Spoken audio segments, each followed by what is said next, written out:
Hello friends, आज के इस वीडियो में हम दो वरदान पाठ के कठिन शब्दों के अर्थ और प्रश्नोत्तर को पढ़ेंगे।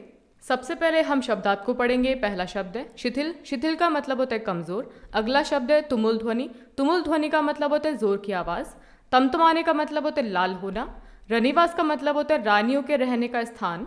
प्रतिहारी का मतलब होता है दासी या द्वार रक्षक या द्वार रक्षिका। अगला शब्द है अगाध स्नेह। अगाध स्नेह का मतलब होता है अत्यधिक प्रेम।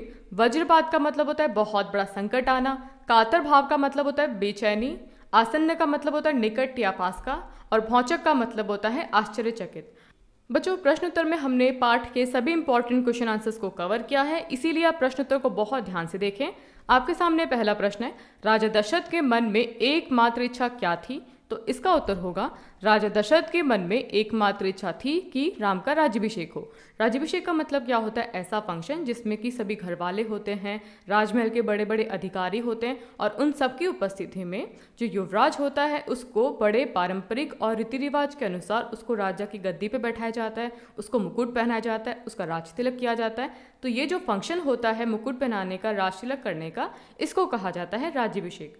अगला प्रश्न है, राजा दशरथ ने राज्याभिषेक के संबंध में राम से क्या कहा? तो इसका उत्तर होगा, राजा दशरथ ने राज्याभिषेक के संबंध में राम से कहा कि भरत अयोध्या में नहीं है, पर वह चाहते हैं कि राज्याभिषेक का कार्यक्रम न रोका जाए।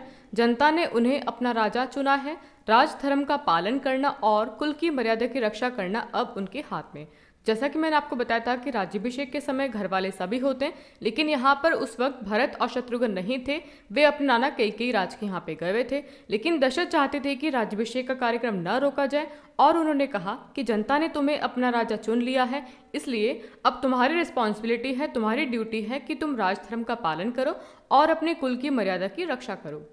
अगला प्रश्न है, राम के राज्याभिषेक की खबर सुनकर कैकेयी को कैसा अनुभव हुआ? अब आपसे क्वेश्चन पूछा जा रहा है कि जब कैकेयी को पता चला कि राम का राज्याभिषेक होने वाला है तो कैकेयी को कैसा अनुभव हुआ? तो इसका उत्तर होगा, राम के राज्याभिषेक की खबर सुनकर कैकेयी को बहुत प्रसन्नता हुई। उसने खुशी से अपने गले का हार उतारकर मंथरा को दे दिया। तो देखिए बच्चों, जो कैकेयी थी वो राम से बहुत ज़्यादा प्यार करती थी और राम भी उनको अपनी माँ की तरह मानते थे।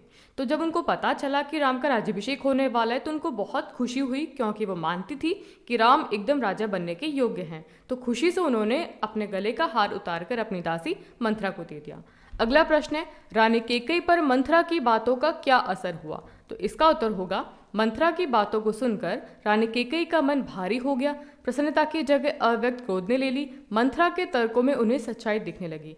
देखिए बच्चों, जो कैकेयी की दासी होती है मंथरा, मंथरा कैकेयी से कहती है कि ये राजा दशरथ का षड्यंत्र है। अगर ये षड्यंत्र नहीं होता तो वो भरत को इस वक्त ननिहाल नहीं भेजते, लेकिन जब भरत यहाँ पे नहीं है तो वो राम का राज्याभिषेक करा रहे हैं और वो आपको कौशल्या की दासी और भरत को राम का गुलाम बनाना चाहते हैं। ये सब बातें सुन के कैकेयी को लगता है कि मंथरा सही कह रही है। तो कैकेयी को पहले प्रसन्नता हो रही थी, लेकिन अब उसको बहुत ज़्यादा गुस्सा आने लगा कि राम का राज्याभिषेक क्यों किया जा रहा है। अगला प्रश्न है, कैकेयी ने राजा दशरथ से कौन से दो वरदान मांगे? तो इसका उत्तर होगा, राजा दशरथ से कैकेयी ने भरत के लिए राजगद्दी और राम के लिए 14 वर्षों का वनवास मांगा।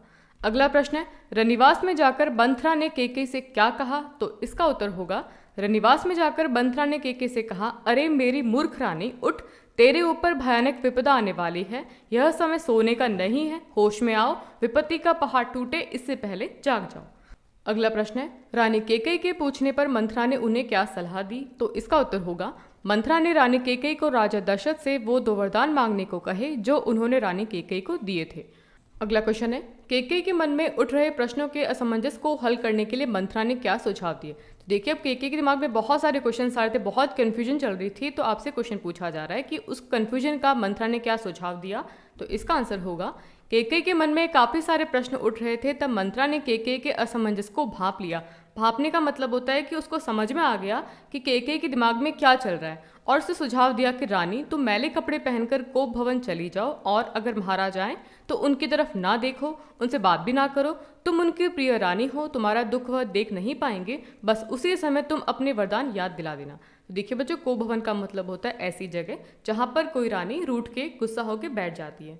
तो यहाँ पर मंथरा ने कैकेयी को सुझाव दिया कि तुम कोप भवन में जाके बैठ जाओ और तुम्हारी स्थिति दशरथ नहीं देख पाएंगे और तुम्हारी बात को वो मान लेंगे।